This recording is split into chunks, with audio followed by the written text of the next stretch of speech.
El aire en los pantanos de Pripet no se respira, se mastica. Es una mezcla espesa de humedad estancada, vegetación en descomposición y el aroma metálico de la sangre que parece haber quedado suspendida en el tiempo desde hace siglos. En el otoño de 1942, este rincón olvidado de Europa del Este no era solo un obstáculo geográfico en el mapa del frente oriental, era un agujero negro que devoraba ejércitos, esperanzas y la cordura misma de quienes se atrevían a profanar su silencio. Imaginaos un paisaje donde el horizonte no existe, donde el cielo es del mismo color que el barro y donde cada paso que das te sumerge un poco más en una tumba líquida que parece tener voluntad propia. Aquí, el avance de la maquinaria de guerra más sofisticada del mundo, la Wehrmacht, se encontró con algo que ninguna estrategia militar había previsto. No era solo la resistencia de los partisanos o la brutalidad del clima ruso. Era un secreto enterrado bajo capas de turba y agua que estaba a punto de convertir la guerra en una pesadilla alucinógena de la que nadie saldría ileso. Bienvenidos a un relato de traición, ciencia oscura y la lucha desesperada por la supervivencia en las entrañas de Pripet. El mayor Kurt Van Hall observaba el mapa extendido sobre el capó de su vehículo con una mezcla de escepticismo y resignación. Van Hall no era un fanático del partido, ni un hombre que se dejara llevar por la retórica de la victoria final. Era un ingeniero, un hombre de números, de lógica y de metales. Para él, la guerra era un problema de logística y fricción, y lo que tenía ante sus ojos era un error de cálculo monumental. Su división de élite, equipada con los últimos prototipos de vehículos blindados y unidades de reconocimiento, había recibido una orden que desafiaba cualquier manual de combate: atravesar el corazón de los pantanos de Pripet. El objetivo era flanquear un nudo ferroviario soviético vital, un golpe maestro que, según el alto mando, decidiría el destino del grupo de ejércitos sur. Sin embargo, Van Hall sabía que la realidad del terreno era muy distinta a las líneas limpias trazadas en los despachos de Berlín. Los pantanos no eran tierra, ni eran agua, eran una trampa de lodo movedizo que se extendía por miles de kilómetros cuadrados, un laberinto de abedules fantasmales y juncos que ocultaban abismos de cieno capaces de tragarse un tanque Tiger entero sin dejar rastro. A medida que la columna de vehículos se adentraba en la periferia del pantano, el ambiente cambió de manera sutil, pero inquietante. El sol, una esfera pálida y sin calor, desapareció tras una cortina de nubes grises que parecían rozar las copas de los árboles. El ruido de los motores, antes un rugido de potencia alemana, empezó a sonar extraño, como si el aire denso estuviera amortiguando las explosiones internas de los cilindros. Van Hall, sentado en la torreta de su vehículo de mando, sentía la vibración irregular del metal bajo sus manos. Sus hombres, soldados curtidos en las batallas de Francia y en las estepas abiertas, guardaban un silencio tenso. Ya no se oían las bromas habituales, ni el humo de los cigarrillos parecía elevarse con normalidad. El humo se quedaba pegado al suelo, mezclándose con una neblina que empezaba a surgir del agua estancada. Lo que la inteligencia alemana no sabía, o quizás lo que algunos en los niveles más altos habían decidido ignorar, era que los soviéticos habían convertido su debilidad geográfica en una de las armas más insidiosas de la historia.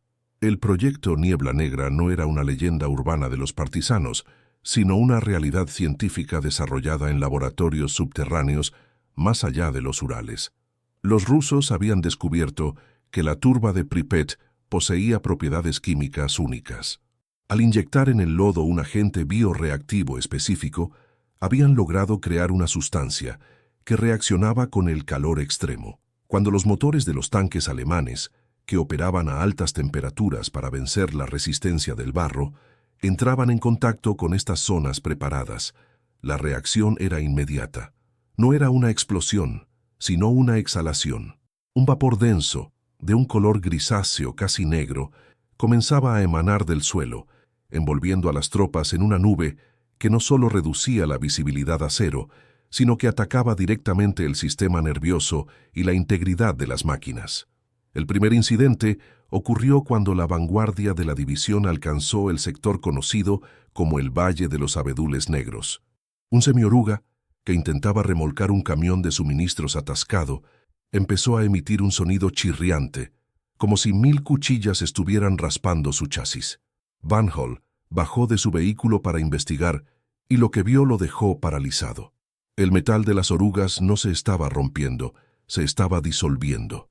Una sustancia viscosa, similar a un aceite oscuro y burbujeante, estaba trepando por el acero, royéndolo con una velocidad antinatural. Los ingenieros, confundidos, intentaron limpiar la sustancia, pero al contacto con el aire el aceite comenzó a emitir un gas que olía a almendras amargas y ozono. En cuestión de minutos, los hombres que habían estado más cerca del vertido empezaron a actuar de manera errática. Sus ojos se dilataron y empezaron a señalar hacia el bosque, gritando sobre sombras que se movían entre los árboles, sombras que, según ellos, no tenían forma humana. Van Hall intentó imponer orden, pero la lógica empezaba a fallar. El mayor consultó su brújula, pero la aguja giraba sin sentido, enloquecida por las interferencias electromagnéticas que la niebla parecía generar. Era como si el pantano mismo estuviera intentando borrar cualquier rastro de tecnología humana, devolviendo a los hombres a un estado de vulnerabilidad primigenia. La temperatura descendió bruscamente, pero no era un frío invernal. Era un frío húmedo que se filtraba a través de los uniformes y se instalaba en los huesos. El mayor ordenó detener la marcha y establecer un perímetro de seguridad. Pero, ¿cómo defiendes un perímetro cuando el enemigo no está frente a ti, sino bajo tus pies y en el aire que respiras? Fue entonces cuando escucharon el primer disparo. No vino de un fusil soviético, sino de uno de sus propios centinelas. El soldado, un joven que apenas había cumplido los 20 años, estaba disparando frenéticamente contra la niebla. Cuando Van Hall llegó a su lado, el chico estaba llorando, asegurando que su propio reflejo en el agua había intentado arrastrarlo al fondo. La realidad empezaba a fracturarse. La niebla negra no era solo un agente corrosivo, era una droga alucinógena que jugaba con los miedos más profundos de los hombres, proyectando imágenes de pesadilla en el lienzo en blanco de la bruma. Los árboles parecían estirarse y retorcerse como extremidades de gigantes enterrados, y el sonido del viento entre los juncos se transformaba en susurros que repetían los nombres de los seres queridos que habían dejado atrás en Alemania. En medio de este caos creciente, Van Hall comprendió que no se trataba de un simple desafío logístico. Estaban en el centro de un experimento a gran escala. La resistencia del barro ya no era el problema. El problema era que el pantano estaba vivo y los estaba digiriendo. Sus mapas eran inútiles, sus radios solo emitían estática y sus hombres estaban perdiendo la voluntad de luchar. El pragmatismo de Van Hall se vio puesto a prueba como nunca antes. Tenía que encontrar una salida, pero cada dirección parecía igual de mortal. Fue en ese momento, mientras el sol se hundía finalmente bajo el horizonte y la oscuridad total se cernía sobre el pantano, cuando la vanguardia informó de la captura de una civil. La llevaron ante Van Hall bajo la luz vacilante de unas linternas que apenas lograban perforar la bruma. Era una mujer joven, vestida con las ropas sencillas de una campesina, pero con una mirada que denotaba una inteligencia y una determinación impropias de una simple aldeana. Se llamaba Anya. No gritaba ni imploraba por su vida. Simplemente miraba a Van Hall con una mezcla de lástima y desprecio. En su mochila, los soldados habían encontrado algo que cambió el curso de la expedición, una serie de viales que contenían un líquido azul fluorescente y un respirador de diseño avanzado, mucho más sofisticado que las máscaras antigas estándar de la Wehrmacht. Anya no era una simple partisana, era una de las científicas que había trabajado en el despliegue del proyecto Niebla Negra. Cuando Van Hall la interrogó, esperando obtener información sobre las posiciones enemigas, Anya se limitó a sonreír con amargura.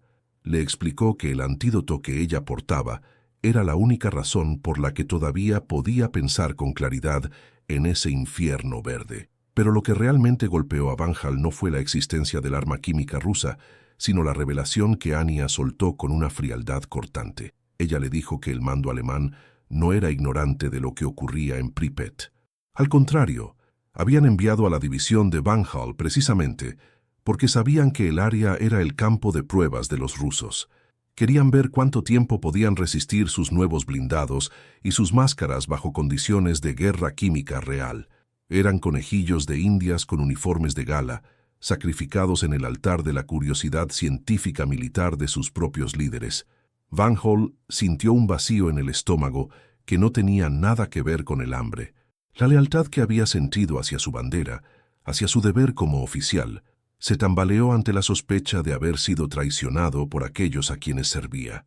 Miró a sus hombres, muchos de los cuales ya estaban sentados en el suelo, meciéndose de un lado a otro mientras hablaban con fantasmas.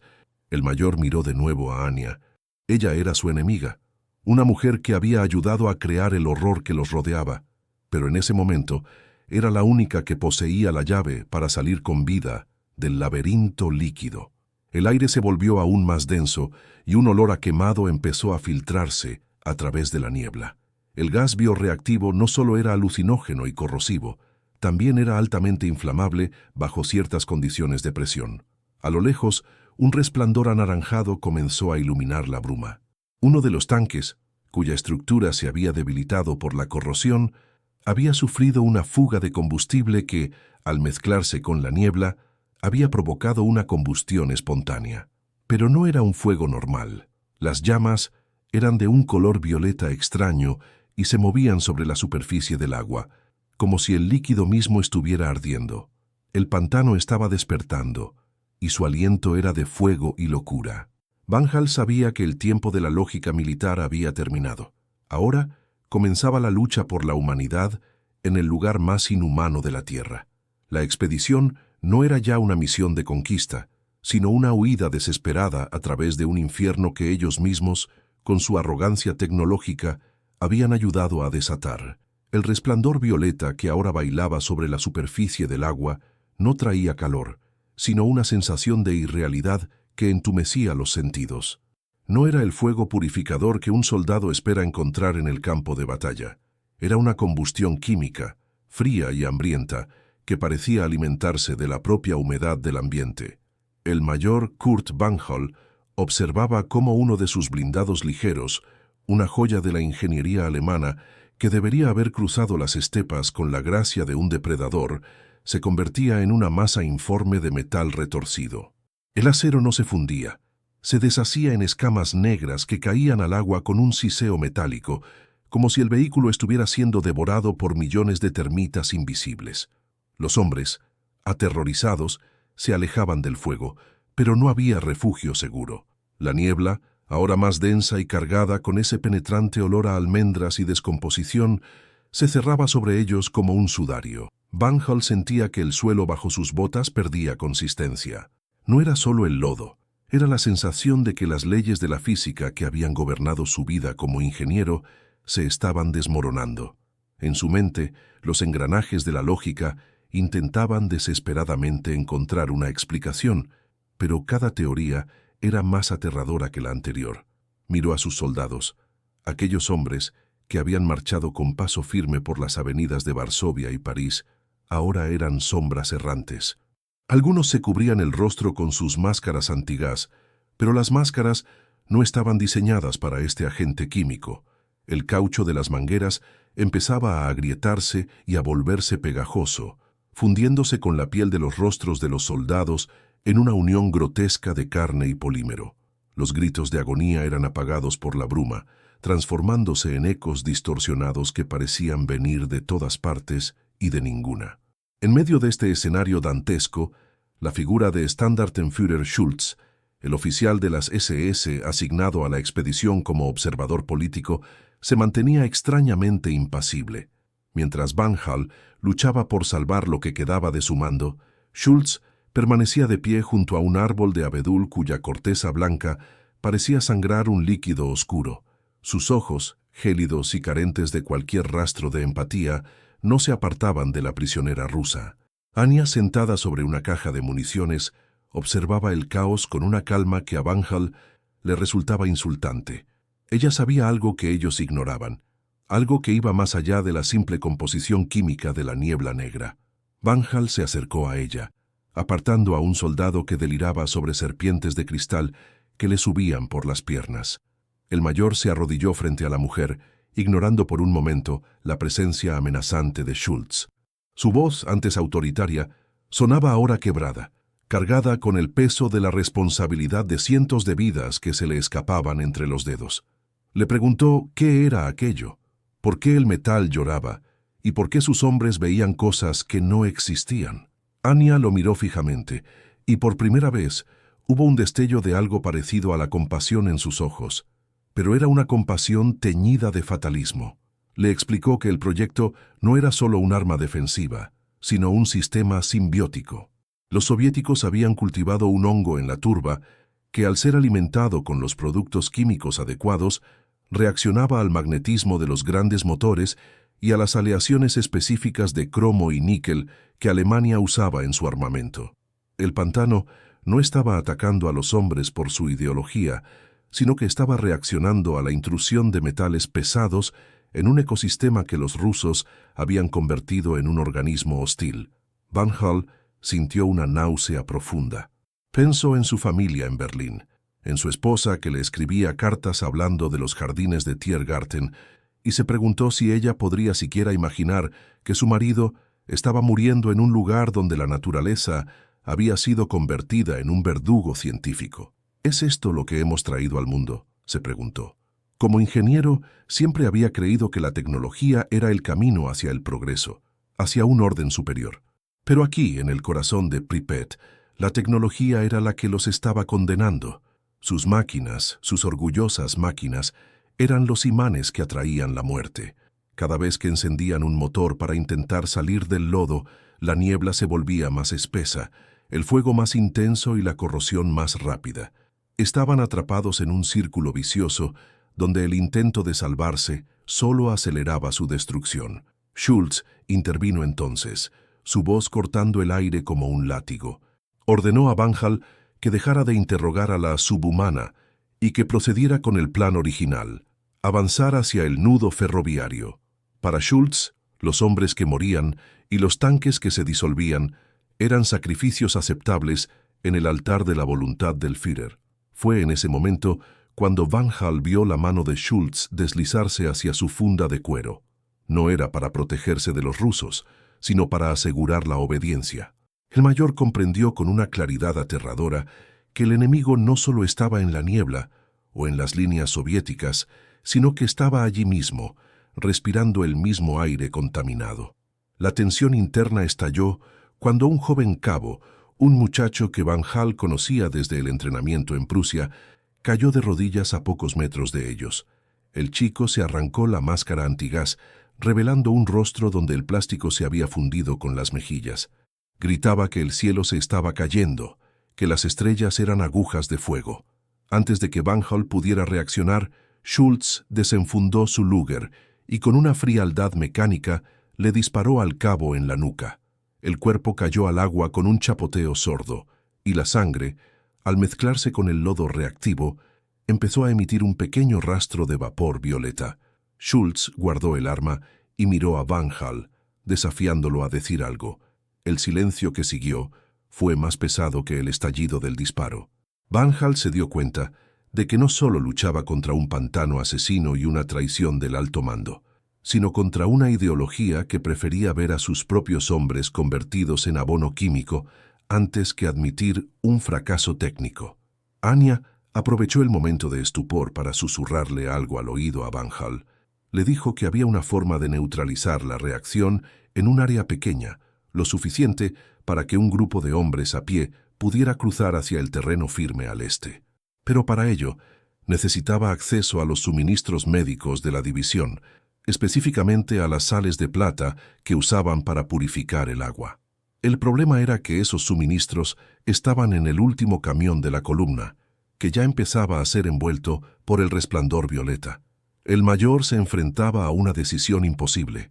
Podía seguir las órdenes de Schultz y conducir a sus hombres a una muerte segura y sin sentido, o podía arriesgarse a una insurrección, aliarse con la mujer que representaba todo lo que le habían enseñado a odiar y tratar de salvar a los supervivientes. Su mente de ingeniero empezó a trabajar de nuevo, pero esta vez no buscaba la eficiencia de la máquina, sino la supervivencia del ser humano. Calculó las probabilidades. La columna estaba muerta. Los tanques eran ya ataúdes de hierro podrido. Solo quedaba la voluntad de vivir de unos pocos hombres que aún mantenían la cordura. Pero el destino tenía preparado un giro más cruel. Mientras Van Hall planeaba cómo llegar al camión de suministros, la radio de mando, que hasta entonces solo había emitido ruido blanco, cobró vida por un instante. No era una orden de retirada, ni una promesa de refuerzos. Era una transmisión cifrada que solo Schultz debía recibir, pero que la interferencia magnética del pantano había desviado hacia el altavoz general.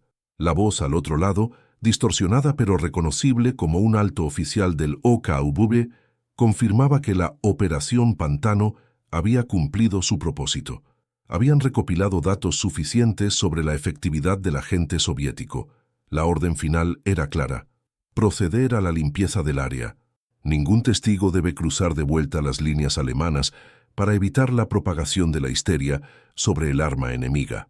El mundo de Van Hall se detuvo. No solo habían sido enviados allí como conejillos de indias, sus propios compatriotas ya habían decidido ejecutarlos para mantener el secreto. Schultz no era solo un observador, era el enterrador asignado para asegurarse de que nadie saliera con vida de Pripet. El oficial de las SS, al darse cuenta de que la transmisión se había filtrado, no mostró miedo. Al contrario, una sonrisa torcida apareció en su rostro. Sabía que tenía la autoridad y las armas para cumplir su misión. La niebla negra no era el único veneno en ese pantano. La traición corría por las venas del propio ejército alemán. Van Hall miró a Anya y luego a los pocos soldados que aún podían sostener un fusil. El miedo que había sentido se transformó en una furia fría y calculadora. Ya no era un oficial de la Wehrmacht cumpliendo una orden. Era un hombre atrapado en un laberinto de espejos y humo que acababa de descubrir que la salida estaba minada por sus propios amigos. El pantano, con su aliento de fuego violeta y sus susurros de muerte, se convirtió de repente en un aliado potencial. Si el pantano odiaba el metal y la tecnología, quizá podría ser usado contra aquellos que solo veían a los hombres como piezas de repuesto en una maquinaria de guerra defectuosa. La alianza prohibida entre el ingeniero alemán y la científica rusa ya no era una opción. Era la única esperanza de evitar que Pripet se convirtiera en su tumba anónima. El aire seguía siendo irrespirable, pero por primera vez en días, Van Hall sentía que sabía exactamente lo que tenía que hacer, aunque eso significara convertirse en un traidor para el régimen que lo había traicionado primero. La verdadera batalla por el alma de la división acababa de comenzar bajo el cielo de color ceniza. El zumbido de las llamas violetas se convirtió en una frecuencia constante, una nota baja y vibrante que parecía resonar en los dientes de los hombres. No era el crepitar familiar de la madera ardiendo, era el sonido de una reacción química devorando el oxígeno y la esperanza. Bajo la luz espectral de aquel incendio antinatural, las sombras de los abedules se alargaban como dedos esqueléticos que intentaban alcanzar a los soldados. El mayor Kurt Van Hall permanecía inmóvil, con la mirada fija en Standartenführer Schultz. En ese momento, el mundo se había reducido a un duelo de voluntades en medio de un cementerio de hierro. Van Hall sentía el peso de la Luger de Schultz en el aire, una amenaza que pesaba más que la propia niebla.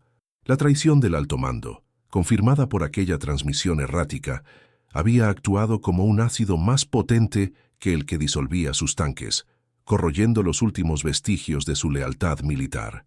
A su alrededor, la situación se deterioraba con una rapidez espeluznante. El lodo, impregnado del agente bioreactivo, había empezado a burbujear con una consistencia casi orgánica. No era solo que los vehículos se hundieran, era que el pantano parecía estar succionándolos activamente. El sargento Bauer, uno de los hombres más leales de Van Hall, se acercó tambaleándose. Su uniforme estaba cubierto de una pátina grisácea y sus ojos estaban inyectados en sangre, no por el humo, sino por los capilares rotos debido a la presión atmosférica alterada por la niebla. Bauer intentó hablar, pero de su boca solo salió un susurro sibilante. La niebla estaba empezando a cristalizar en los pulmones de los hombres, convirtiendo cada respiración en un acto de laceración interna. Van Hall miró a Anya. Ella era la única que mantenía una verticalidad desafiante. La científica rusa observaba el termómetro de su muñeca, una pieza de equipo rudimentaria pero efectiva. Le indicó a Van Hall con un gesto que el tiempo se agotaba. Si no alcanzaban el camión de suministros médicos para recuperar las sales de plata, la reacción química entraría en su fase final, una ignición masiva que convertiría todo el sector del pantano en una pira de fósforo blanco y gases neurotóxicos. Pero el camión estaba a casi 100 metros, sumergido hasta los ejes en una zona donde la bruma era tan espesa que parecía una pared de granito negro. Schultz, ajeno o quizás indiferente al peligro inminente, dio un paso adelante. Su rostro, iluminado por el resplandor violeta, parecía una máscara de porcelana agrietada.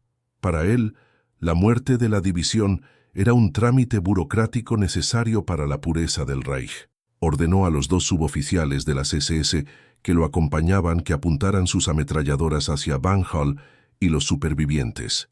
El mayor sintió una oleada de una emoción que no había experimentado en años, una furia pura, despojada de rangos y protocolos. Recordó las palabras de su padre sobre la integridad del ingeniero. Si una estructura es defectuosa desde su base, debe ser demolida antes de que aplaste a los que intentan habitarla. Y el régimen al que servía era la estructura más defectuosa que jamás había conocido. Van Hall comenzó a hablar, pero no a Schultz, sino a sus propios hombres. Su voz, potenciada por la desesperación, cortó el zumbido de las llamas. Les dijo la verdad. Les explicó que no eran héroes en una misión secreta, sino residuos de laboratorio que Berlín quería eliminar. Les habló de la orden de limpieza, de cómo sus familias recibirían una carta hablando de una muerte gloriosa, mientras sus cuerpos se disolvían en el olvido de Pripyat. Fue un monólogo interno que se hizo público, un desahogo de años de dudas éticas que finalmente encontraban su cauce. Los soldados, incluso aquellos que estaban al borde del colapso mental, reaccionaron. El dolor físico fue sustituido por una indignación helada. Las armas que antes apuntaban vagamente hacia el bosque giraron lentamente hacia Schultz y sus hombres. El enfrentamiento fue breve y brutal. En la confusión de la niebla, Schultz intentó disparar contra Anya, pero Van Hall fue más rápido. No usó su arma, sino su conocimiento del terreno. Golpeó una de las válvulas de presión de un generador cercano que ya estaba bajo la influencia de la corrosión. Un chorro de vapor químico salió disparado, envolviendo a Schultz en una nube de gas reactivo. El oficial de las SS gritó cuando el gas entró en contacto con los botones metálicos y las insignias de su uniforme, que empezaron a calentarse instantáneamente hasta alcanzar temperaturas de incandescencia. En medio del caos, Van Hall agarró a Anya y a Bauer, y juntos corrieron hacia la espesura de la niebla negra, dejando atrás el círculo de luz violeta y la figura agonizante de Schultz. A medida que se adentraban en la zona crítica, la realidad dejó de tener sentido. Las alucinaciones, potenciadas por la traición y el miedo, se volvieron táctiles. Van Hall sentía que el suelo bajo sus pies estaba hecho de manos que intentaban sujetarlo. Veía a sus antiguos compañeros de la universidad, ingenieros que habían muerto en los bombardeos de Hamburgo, sentados entre las raíces de los abedules, diseñando puentes que se desmoronaban en el aire. Anya lo mantenía anclado a la realidad, apretando su brazo y guiándolo a través de los senderos de turba que ella conocía. «No mires a las sombras», susurraba ella, «mira solo el color del agua». El agua, donde la concentración de sales de plata era natural, emitía un débil brillo azulado que servía como el único camino seguro. Finalmente, alcanzaron el camión. Estaba inclinado en un ángulo precario, con la cabina ya medio sumergida en un charco de lodo hirviente. Bauer y Van Hall lucharon contra la puerta trasera, que estaba sellada por una capa de óxido acelerado que parecía un coral negro. Con un esfuerzo sobrehumano, lograron abrirla. Dentro el caos era total, cajas de medicinas rotas y suministros esparcidos. Anya se lanzó sobre los contenedores de nitrato de plata, el catalizador necesario para neutralizar la niebla negra. Pero mientras cargaban las mochilas con el preciado material, un sonido nuevo y aterrador rompió el silencio del pantano. No era el sonido de la naturaleza, ni el de la química. Era el sonido rítmico y pesado de motores de aviación volando a baja altura. Van Hall reconoció el motor inmediatamente. Eran los Junkers Ju-88 de la Luftwaffe, pero no venían a rescatarlos. La orden de limpieza no era solo una frase retórica. El alto mando alemán había enviado una escuadrilla de bombardeo para incinerar todo el sector y asegurarse de que el secreto del proyecto Niebla Negra quedara enterrado bajo una capa de cenizas. El mayor miró al cielo y vio las siluetas oscuras de los aviones recortándose contra las nubes cargadas de electricidad estática. En ese momento, la ironía del destino se hizo evidente. Los alemanes iban a bombardear a sus propios hombres para ocultar el hecho de que los rusos habían desarrollado un arma superior. Van Hall se dio cuenta de que el tiempo de huir se había acabado. Ya no podían simplemente salir del pantano.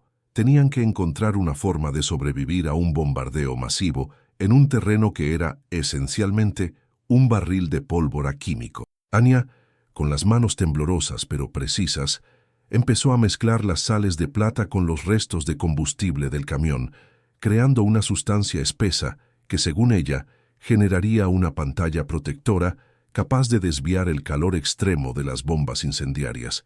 Sin embargo, el giro final de esta parte de la historia no vino del cielo, sino del propio lodo.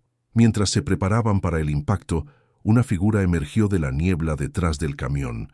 No era Schultz, ni un soldado ruso. Era uno de los ingenieros jefe de Van Hall, un hombre llamado Keller, a quien el mayor consideraba un amigo cercano. Keller sostenía un detonador remoto en la mano. Sus ojos estaban vacíos, desprovistos de la locura que afectaba a los demás, pero llenos de una obediencia fanática. Keller confesó con una voz monótona que él siempre había sido el verdadero enlace del proyecto Niebla Negra con Berlín.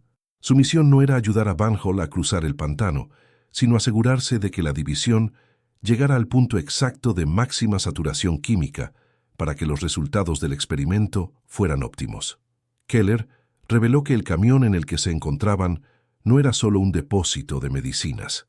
En el compartimento oculto bajo el suelo había un dispositivo experimental alemán que estaba diseñado para recolectar muestras del aire y del suelo de forma automática durante el bombardeo. La supervivencia de Van Hall y sus hombres nunca fue parte de la ecuación.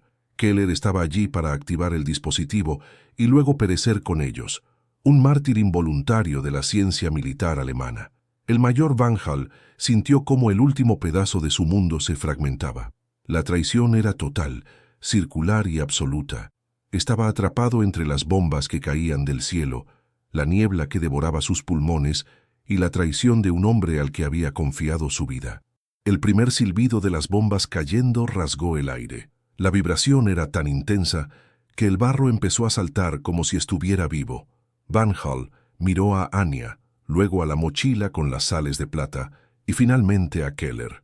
La decisión que tomó en ese milisegundo definiría no solo su destino, sino el legado de toda la expedición. La humanidad, en su forma más pura, surgió en el momento de mayor oscuridad. No se trataba de ganar una guerra, sino de no permitir que la monstruosidad de sus líderes borrara lo que significaba ser un hombre.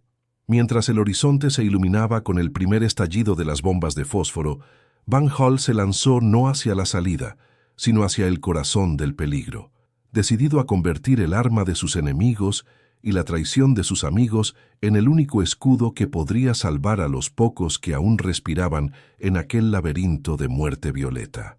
El pantano estaba a punto de arder, y con él todos los secretos que Alemania y Rusia habían intentado ocultar en las profundidades de Pripyat. El silbido de las bombas de fósforo cayendo desde los Junkers Ju-88 rasgó la última pizca de cordura que quedaba en el aire estancado de los pantanos de Pripyat. Para el mayor Kurt Van Hall, ese sonido no era el de la artillería amiga acudiendo al rescate, sino el de una sentencia de muerte dictada por hombres en despachos climatizados de Berlín, hombres que nunca habían sentido el olor a metal podrido ni el susurro de la traición en su propia nuca. El horizonte se iluminó con un blanco cegador, una luz que no procedía del sol, sino de la combustión química que empezaba a devorar el oxígeno del sector. Van Hall, con los pulmones ardiendo y el corazón martilleando contra sus costillas, se lanzó sobre Keller antes de que el ingeniero traidor pudiera activar el detonador del dispositivo de recolección de datos. La lucha en el lodo fue una danza grotesca de sombras. Keller, cegado por una obediencia fanática que rozaba lo religioso, luchaba con la fuerza de un hombre que cree que su sacrificio comprará la gloria eterna para el Reich. Se revolcaron en la turba burbujeante, mientras a su alrededor los primeros impactos de las bombas incendiarias convertían la niebla negra en una tormenta de fuego violeta. El agua, saturada de agentes bioreactivos, no apagaba las llamas, las alimentaba, transformando la superficie del pantano en un espejo de azufre y muerte. Van Hall logró desarmar a Keller, pero no necesitó usar su arma. Un chorro de gas a alta presión, liberado por la explosión de un tanque cercano, envolvió a Keller. En un instante, el ingeniero jefe se convirtió en una antorcha humana, gritando no de dolor, sino de sorpresa, al ver cómo su propia creación lo consumía. Van Hall no miró atrás. Se arrastró hacia Anya y el sargento Bauer, que intentaban desesperadamente proteger las cajas de nitrato de plata. Anya tenía los ojos fijos en el cielo, donde las explosiones creaban nubes de vapores tóxicos que empezaban a descender como ceniza ácida. Le gritó a Van Hall que tenían menos de 3 minutos antes de que la saturación de la niebla negra alcanzara el punto crítico de ignición total. Si eso ocurría, el sector entero se convertiría en una cámara de vacío, donde la carne se separaría de los huesos en segundos. La única posibilidad era utilizar las sales de plata para precipitar el agente químico y crear un corredor de aire respirable hacia el este, hacia las colinas de tierra firme que marcaban el final del laberinto líquido.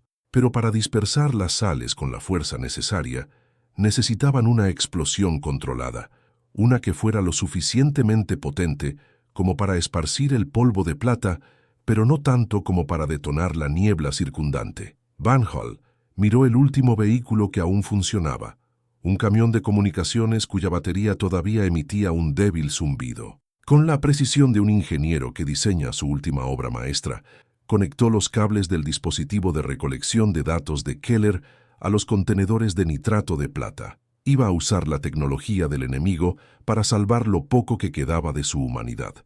Bauer, con el brazo herido y la mirada perdida, ayudó a colocar las cargas. Los tres se refugiaron tras el chasis de un tanque Tiger volcado, un gigante de hierro que ahora no era más que un escudo inútil contra el fuego. ¡Ahora!, gritó Van Hall accionando el interruptor improvisado. La explosión no fue un estruendo, sino un soplido sordo y metálico. Una nube de polvo azul plateado se expandió en un círculo perfecto, chocando contra la niebla negra. El efecto fue inmediato y casi mágico. Donde la plata tocaba la bruma, ésta se desplomaba, convirtiéndose en una escarcha inerte que cubría el lodo. Por un breve momento, se abrió un túnel de claridad en medio del infierno violeta. Van Hall agarró a Anya por la mano, y cargando con Bauer empezaron a correr. Sus botas se hundían en una mezcla de ceniza y agua fría, pero no se detuvieron. A sus espaldas, el pantano finalmente despertó con toda su furia. Las bombas de la Luftwaffe impactaron en el centro de la masa de gas, desencadenando una reacción en cadena que elevó una columna de fuego hasta las nubes. El sonido fue ensordecedor, un rugido que parecía el lamento de la tierra misma, siendo violada por la ciencia del hombre. Corrieron hasta que sus pulmones se llenaron de un aire que, aunque frío y cargado de humo de madera, ya no sabía a veneno. El terreno bajo sus pies empezó a elevarse, las raíces de los árboles ya no eran trampas viscosas, sino anclas firmes en suelo seco. Cuando finalmente alcanzaron la cima de una pequeña elevación, Van Hall se dejó caer de rodillas. Miró hacia atrás y lo que vio lo marcaría por el resto de su vida. El valle de los pantanos de Pripet era un mar de llamas púrpuras y negras. No quedaba rastro de su división, ni de los tanques, ni de los hombres que habían seguido sus órdenes. Todo lo que el régimen alemán había querido probar se había evaporado en una pira de arrogancia. El secreto del proyecto Niebla Negra estaba a salvo, pero no porque Schultz o Keller hubieran tenido éxito, sino porque el pantano se había tragado tanto a los verdugos como a las pruebas. Anya se sentó a su lado, con el rostro manchado de hollín, pero con una mirada de una lucidez aterradora. Le dijo que, aunque habían sobrevivido a la noche, el mundo exterior no sería más amable. Ella era una traidora para los soviéticos por haber ayudado a un oficial alemán, y él era un desertor y un traidor para el Reich por haber destruido el equipo de recolección y haber desobedecido la orden de limpieza. Estaban en la tierra de nadie, un espacio que no pertenecía a ningún mapa y a ninguna ideología. El sargento Bauer, que se había quedado mirando el incendio con una expresión vacía, simplemente se quitó las insignias de su uniforme y las arrojó al bosque. Ya no eran soldados. Eran náufragos de una guerra que había dejado de tener sentido. Pasaron las horas en un silencio sepulcral, mientras el incendio en el pantano se extinguía lentamente, dejando tras de sí un paisaje lunar de ceniza y esqueletos de árboles carbonizados. Con el amanecer, una luz grisácea y honesta empezó a bañar el horizonte. Van Hall comprendió entonces que su victoria no había sido militar. No había capturado el nudo ferroviario, no había flanqueado al enemigo, no había ganado ninguna medalla que pudiera lucir con orgullo. Su única victoria era el peso de la mano de Anya sobre la suya y la respiración fatigada de Bauer a su lado. Había elegido ser un hombre antes que ser un engranaje. En un mundo que se estaba desintegrando bajo el peso del acero y el odio, ese pequeño acto de humanidad era el sabotaje más grande que podía haber realizado contra la maquinaria de guerra. Anya le preguntó qué harían ahora. Van Hall miró hacia el este, donde el sol luchaba por romper la bruma de la mañana. Sabía que los partisanos rusos estaban cerca y también sabía que los escuadrones de búsqueda alemanes no tardarían en peinar los bordes del pantano buscando supervivientes para silenciarlos. Decidieron caminar hacia las profundidades del bosque, lejos de las carreteras, lejos de los frentes, hacia una vida de sombras donde su existencia sería el único testimonio de lo que realmente ocurrió en Pripet. No habría registros oficiales de esta batalla. En los archivos de Lokkaulele, la división de Van Hall figuraría como desaparecida en acción debido a condiciones climáticas extremas. Para el mundo, el proyecto Niebla Negra nunca existió, pero la turba tiene memoria. Durante décadas, los campesinos de la zona hablarían de luces violetas que bailan sobre el agua en las noches de otoño y de cómo el metal se deshace si se deja demasiado tiempo cerca de los viejos abedules. La historia oficial se escribe con tinta, pero la verdadera historia de Pripet quedó escrita en el fondo del cieno, en el hierro disuelto de los tanques que una vez creyeron que podían conquistar la naturaleza. Van Hall, Anya y Bauer desaparecieron entre los árboles, convirtiéndose en fantasmas antes de tiempo. El mayor, el ingeniero que una vez creyó en la lógica absoluta de las máquinas, se llevó consigo una última lección, que la tecnología cinética es solo una forma más sofisticada de suicidio colectivo. Mientras se alejaban, el silencio regresó al pantano de Pripet, un silencio denso y pesado, solo interrumpido por el goteo del agua sobre las cenizas. La guerra continuaría rugiendo en otros frentes, devorando millones de vidas más, pero en ese rincón olvidado de la tierra, la naturaleza había recuperado su dominio, sepultando bajo capas de olvido el aliento de la turba y el secreto de los hombres que intentaron convertir el aire en fuego.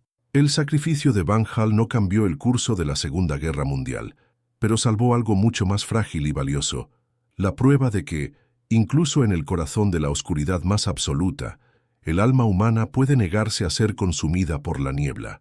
El laberinto líquido se cerró tras ellos, guardando para siempre el relato de la división que se hundió en el barro para que 3 personas pudieran, finalmente, caminar en libertad hacia la incertidumbre de un nuevo día. La historia de los pantanos de Pripet terminó allí, donde el lodo se convierte en tierra y la traición se transforma en redención.